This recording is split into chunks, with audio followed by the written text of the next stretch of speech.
Not getting civilized is about having a savage mentality. Civilized is something where people, it's a comfortable world.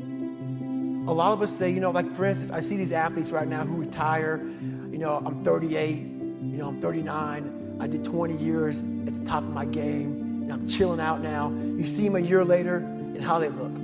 What the hell just happened to you, dude? What the hell? You're one of the greatest athletes of all time. Kids looked up to you. Women, men of all ages looked up to you.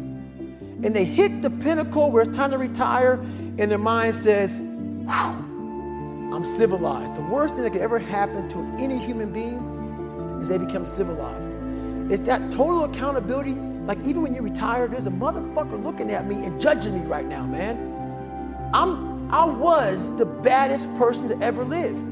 It doesn't go away, man. You gotta wake up. Even though you retired, you never retired. You're setting the example every single day of your life. And being civilized feels so good. I'm sorry, man.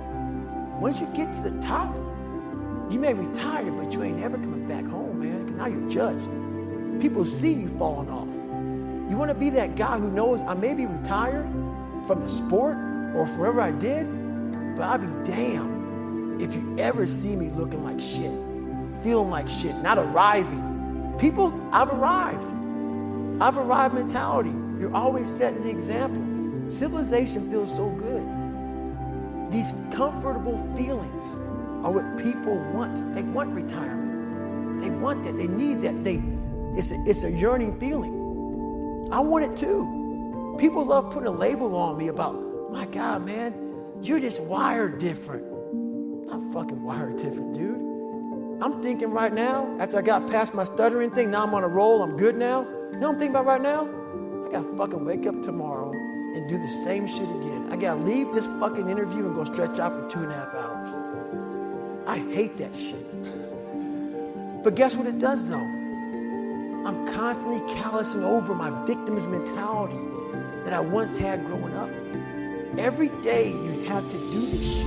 Because why? When you stop doing it, you don't just maintain it.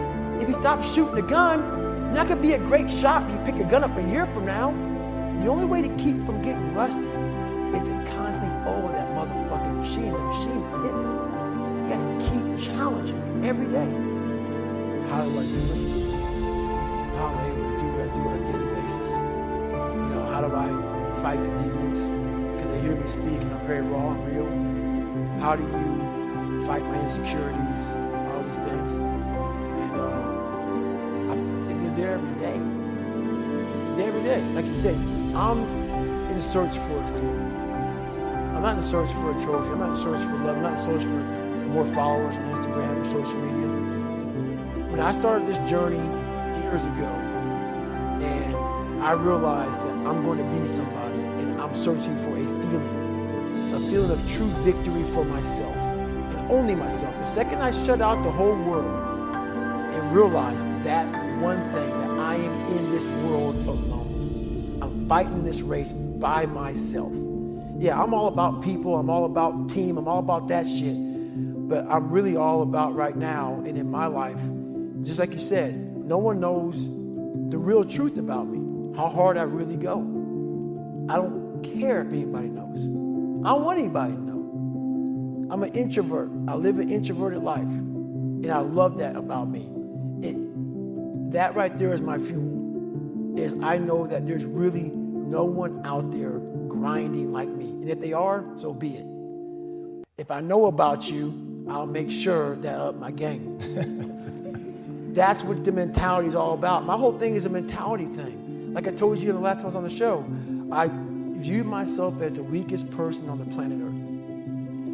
My goal in life was to, in my mind, believe I'm the hardest man alive. And that's why the whole thing is can't hurt me.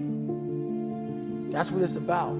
It's about whatever you think you are, you have to make that dream a reality. But that's where the hard part is making that dream reality. That's where the hard work comes. That's where people know, how do you keep grinding every day?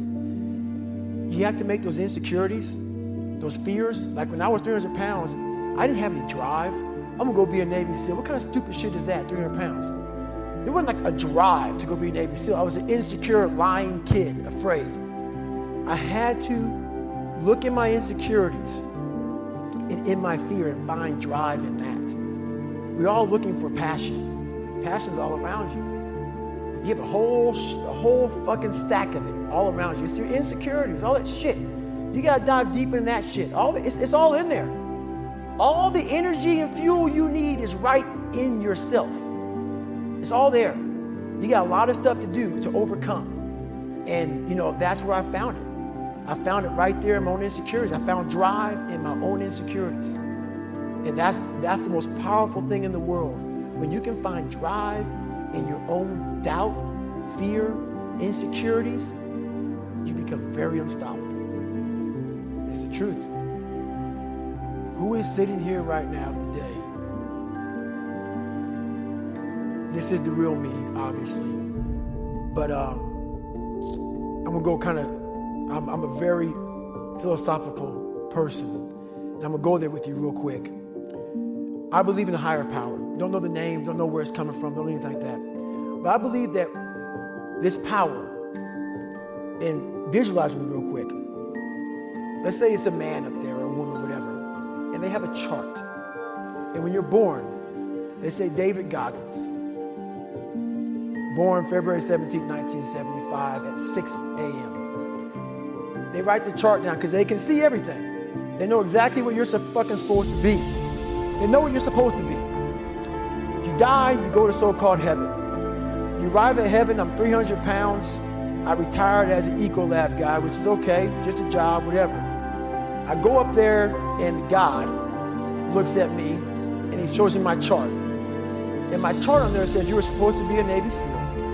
You're supposed to weigh 185 pounds. You're supposed to be one of the smartest people on the planet, this, all this. You see this. And now you're in heaven, you made it to heaven, but you're like, God, I was supposed to live that life. I was supposed to live that life. And then you find out that the reason why, because we all think that if we pray on it, if we do this, if we do that, whatever, if we don't work, we just, whatever, it's going to magically happen for us. No. I believe that when I'm all said and done with, my whole job is to outwork the chart. Whatever the fucking chart says about me, the all-knowing power up there, I want to get up there and say, him look at me and say, I know everything. I didn't fucking see this. I didn't fucking see this. I want to feel that. I want to get to the other end of this fucking world, and however I'm being judged, whoever's judging me, to look at me and say, I did not fucking know. I had you at 185, I had you at this, but all this other shit, I was riding as you were living it. I want to find more. All I can. And in that fucking sack of shit, you have to dive in that to find more. Because if you're not willing to go in there and face yourself, you're not gonna find anything. You're gonna live right here on surface, man, right here on surface. So if there is an ending to this world and there is somewhere to go and there's a judgment, you're gonna get there and you might see a chart. And that chart may tell you who the fuck you should have been. And now you get the rest of your life to think about that. Man, I could have lived a much better life if I just would have just suffered a little bit more. If I just would have went in that shit and realized I had so much more. But fear and the 40% and living here versus living here, being afraid, stopped me. So I'm a big guy in visualizing. I'm a big guy in making a world. It may not exist. To me, it does. To me, it does. And I'm overpowering myself every day. And you got to find tools to do that. That's the tool that I use. So that's what it's all about.